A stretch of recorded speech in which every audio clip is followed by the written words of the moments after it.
Selamat pagi anak-anak. Semoga Ibu temui dalam keadaan sehat-sehat selalu. Walaupun di dalam situasi COVID-19 seperti ini, anak-anak tetap bersemangat untuk belajar. Jangan sampai anak-anak tidak semangat. Di rumah harus anak-anak tetap rajin belajar. Dan jangan lupa anak-anak berdoa.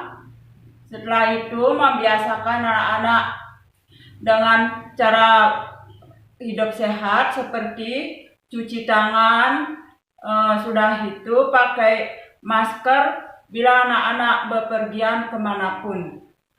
Dan jangan sampai anak-anak berkerumunan. Ingat jaga jarak dan selalu menjaga hidup kita selalu bersih. Baik anak-anak, Ibu sekarang akan menyampaikan materi yaitu mengenai Atman sebagai sumber hidup. Adapun tujuan pembelajaran hari ini adalah yang pertama, peserta didik dapat menjelaskan pengertian Atma. Yang kedua, peserta didik dapat menunjukkan contoh makhluk hidup yang ada di sekitar kita. Yang ketiga, peserta didik dapat menjelaskan Atma ada pada setiap makhluk hidup. Submateri 1. Pengertian Atma. 2. Menunjukkan makhluk hidup yang ada di sekitar kita. 3. Menjelaskan Atma ada pada setiap makhluk hidup. 1. Atman atau Atma dalam Hindu merupakan percikan kecil dari Brahman yang berada di dalam setiap makhluk hidup. Atman di dalam badan manusia disebut jiwatman atau jiwa atau roh, yaitu yang menghidupkan manusia. Demikianlah Atman itu menghidupkan sarwa prani, indria yang tak dapat bekerja bila tak ada Atman. 2.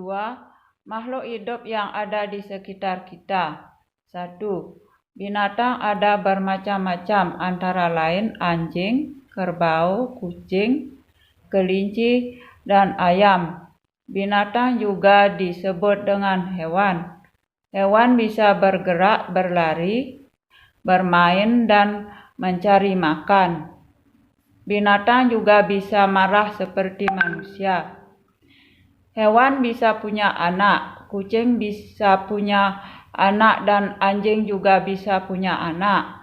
Ada hewan yang bisa bertelur untuk mendapatkan anak. Hewan juga bisa mati. Kucing bisa mengiong, ayam bisa berkokok, anjing bisa menggonggong, kelinci bisa berlari, melompat ke sana kemari. Semua itu karena diberikan Atman oleh Yang Widi. 3. Atma ada pada setiap makhluk hidup. Karena ada Atma, makhluk bisa hidup. Atma menghidupkan manusia, hewan, dan tumbuhan. Karena Atma, makhluk hidup bisa bernapas. Atma bersumber dari Brahman. Atman bersifat rahasia, tidak bisa dipahami hanya dengan kerendahan hati, kesabaran, dan kekudusan. Bila Atman tidak ada lagi, maka makhluk itu mati. Makhluk yang mati tidak akan bisa tumbuh, beranak, dan tidak bisa bersuara. Bila makhluk hidup sudah mati, maka Atma kembali ke sumbernya, yaitu Parama Atma. Contoh tumbuhan yang memiliki Atman: rumput, tumbuhan menjalar, semak, dan pepohonan. Contoh binatang yang memiliki Atman: binatang bersel satu seperti cacing. Binatang bertelur baik di darat maupun di air seperti ayam. Binatang menyusui baik pemakan rumput maupun daging seperti sapi. Contoh manusia yang memiliki Atman: bisa berpikir, bergerak, dan bisa makan.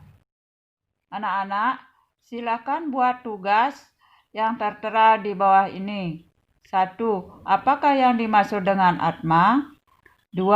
Sebutkan 3 contoh hewan yang ada di sekitar kalian. 3. Gambarlah salah satu pohon yang ada di sekitar kalian dan diwarnai. Anak, Ibu akan menyanyikan sebuah lagu untuk anak-anak. Simak dengan baik ya. Lihat kebunku penuh dengan bunga. Ada yang putih dan ada yang merah. Setiap hari ku siram semua. Mawar melati, semuanya indah. Nah itulah tadi Ibu menyanyikan sebuah lagu yang berjudul Lihat Kebunku.